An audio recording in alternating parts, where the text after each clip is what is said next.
It's a movie that I saw several years ago titled Master and Commander, The Far Side of the World, starring Russell Crowe. It was an amazing depiction of leadership. And there's one scene that is just gripping.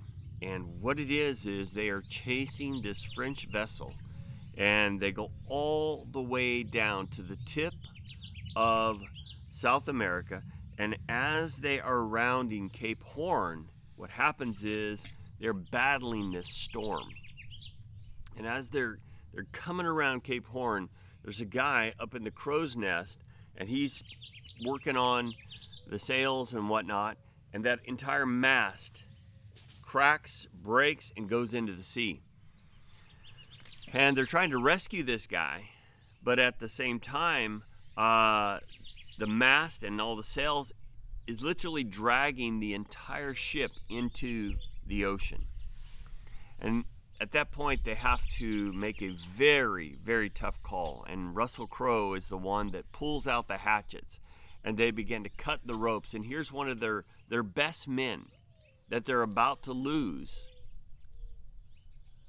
But they have to make the decision. Is it him or is it the entire ship? And you can tell that moment is so difficult as they're cutting the ropes, and it's breaking his heart. In our devotional today, we're talking about the cost of rebellion.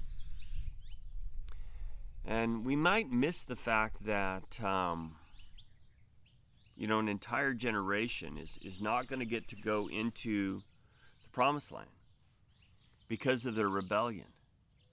But these people are directly tied with those that are going to get to go. It's their parents.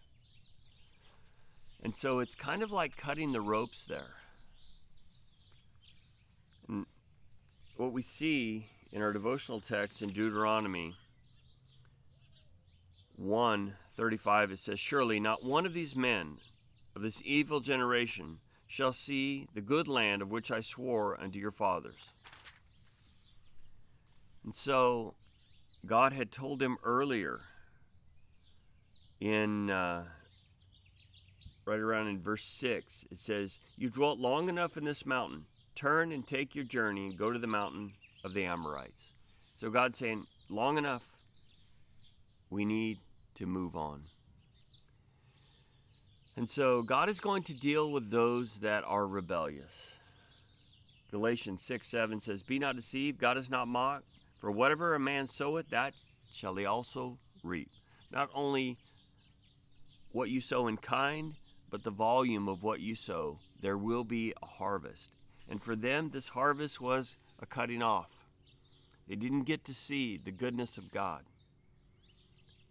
And I know that you might have experienced it when individuals make bad choices, when they engage in sin, it draws you into it. And the same is true with us. When we make bad decisions, it draws us into it. This is why it's always important for us to be vigilant, to be in the Word of God, to have the Word of God in us, to follow Him, and to know His voice, that He might direct us. As you reflect on these things, we understand the seriousness of where we are in our world today. You can see how important it is to follow the Lord. Hope you're hearing His voice. Hope you're obedient. And I hope you see what the consequences of sin are. May God bless you. Thank you so much for listening.